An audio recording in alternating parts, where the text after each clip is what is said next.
આજે આપણે બનાવીશું એકદમ સ્વાદિષ્ટ ચટપટું ખાટું મીઠું તીખું કેરડાનું અથાણું મીન્સ કેરકા આચાર। હેલો ફ્રેન્ડ્સ, સ્વાગત છે તમારું મારી યુટ્યુબ ચેનલ જ્યોત્સનાસ ફ્યુઝન રેસિપીમાં।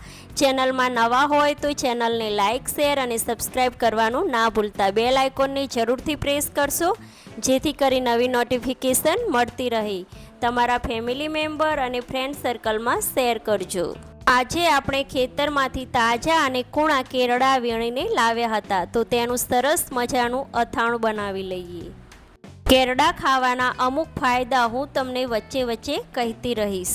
વિડીયોને સ્કીપ કર્યા વગર આખો જોજો જેથી કરી કેરડાનું અથાણું કઈ રીતે બનાવવું તે આખી રીત તમને ખબર પડે। તો આ રીતે ઉપરના ડીંડલા હોય તેને આપણે આ રીતે રિમૂવ કરી લેવાના છે અને આ રીતે તેની દાંડીઓ રાખવાની છે। લગભગ વજનમાં મેં 2 kg જેટલા કેરડા લીધા છે।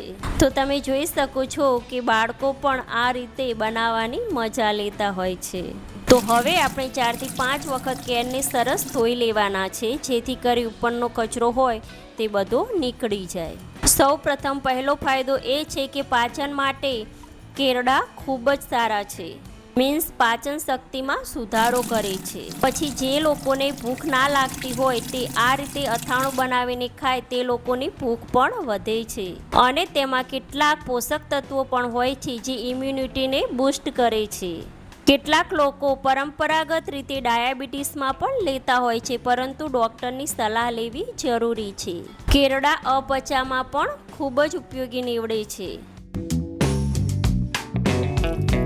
તો આ રીતે આપણે 4 થી 5 પાણીથી સરસ ધોઈ લીધા છે। આ રીતે પાણી ડૂબે તેટલું પાણી એડ કરી ઢાંકણ બંધ કરી અને બીજા દિવસે ચેક કરી લઈએ। આ રીતે રોજ પાણી બદલતું રહેવાનું છે અને 3 થી 4 દિવસ સુધી આ રીતે પલાળીને રાખવાના છે। રોજ પાણી બદલી દેવાનું છે જેથી કરી કેરડામાં રહેલી કડવાશ દૂર થઈ જશે। ફરીથી આપણે બીજા દિવસે આ રીતે પાણી એડ કરી અને ઢાંકણ બંધ કરી અને રહેવા દઈએ। તો તમે જોઈ શકો છો કે આ રીતે 4 દિવસ સુધી આપણે પાણીમાં રોજ બદલાવતા રહી અને આ રીતે કેરડાને આથવા માટે રેડી કરી લીધા છે। આ રીતે ચોથા દિવસે આપણે તેને છાશમાં પલાળવાના છીએ। ખાટી છાશ હોય તેવી લેવાની છે અને કેરડા ડૂબે તેટલી છાશ તેમાં એડ કરીશું। એક દિવસ આ રીતે આપણે રહેવા દઈશું અને બીજા દિવસે આ રીતે કાચની બરણીમાં આપણે છાશ અને કેરડાને એડ કરી 8 થી 10 દિવસ સુધી રહેવા દેવાનું છે।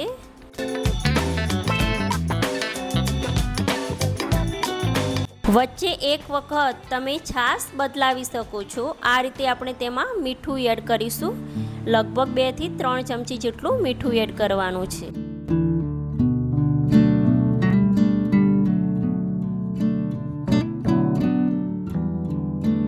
તો કેરડાને છાશમાં પલાળ્યાને લગભગ 10 દિવસ જેવું થઈ ગયું છે। તો હવે આપણે આ રીતે છાશમાંથી કેરડાને કાઢી લઈએ અને પછી આપણે સાફ પાણીએ 2 થી 3 પાણીએ સરસ ધોઈ નાખીએ। મીન્સ તમારે ચાખીને કેરડાને ચેક કરી લેવાનું છે।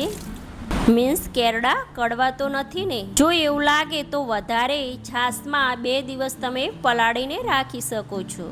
આ રીતે કેરડાને આપણે સરસ સાફ કપડામાં આ રીતે સૂકવવા માટે મૂકી દઈએ।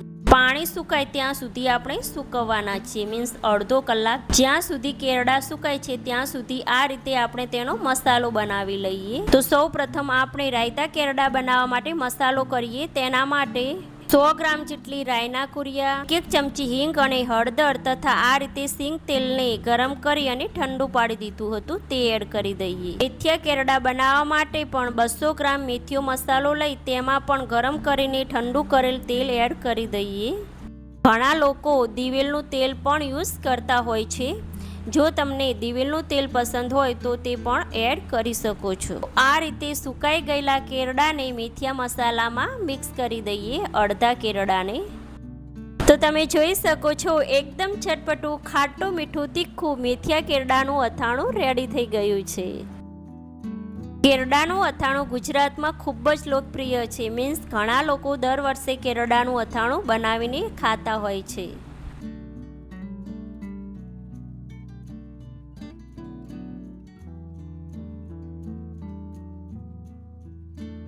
આ રીતે આપણે રાયતા મસાલાને પણ ઢાંકી અને 5 થી 10 મિનિટ માટે રાખી દીધો હતો.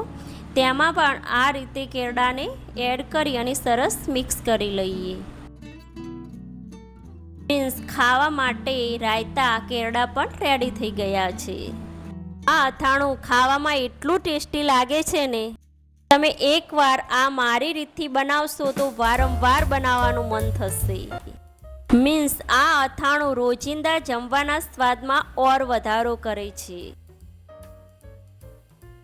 તો હવે આપણે સરસ તડકે સૂકવેલી કાચની બરણીમાં કેરડાને ભરી લઈએ. આ અથાણાને તમે બહાર 6 મહિના સુધી અને રેફ્રિજરેટરમાં 1 વર્ષ માટે સ્ટોર કરીને રાખી શકો છો. તો રેડી છે કેરડાનું અથાણું. રોટલી, ભાખરી, થેપલા, પરોઠા કે દાળ ભાત સાથે ખાવામાં ખૂબ જ મજા આવે છે. તો હવે આપણે બીજા રાયતા કેરડાને પણ આ રીતે કાચની બરણીમાં ભરી લઈએ. તો ફ્રેન્ડ્સ, આજની મારી રેસીપી તમને સારી લાગી હોય તો કોમેન્ટ સેક્શનમાં કેરડાનું અથાણું ચોક્કસથી લખજો. અને હા, ચેનલને સબસ્ક્રાઈબ કરવાનું ના ભૂલતા તમારા ફેમિલી મેમ્બર, ફ્રેન્ડ સર્કલમાં ચોક્કસથી શેર કરજો. તો ચાલો મળીએ નવી નેક્સ્ટ રેસીપીમાં. Till then keep cooking, keep smiling. Bye, take care of you.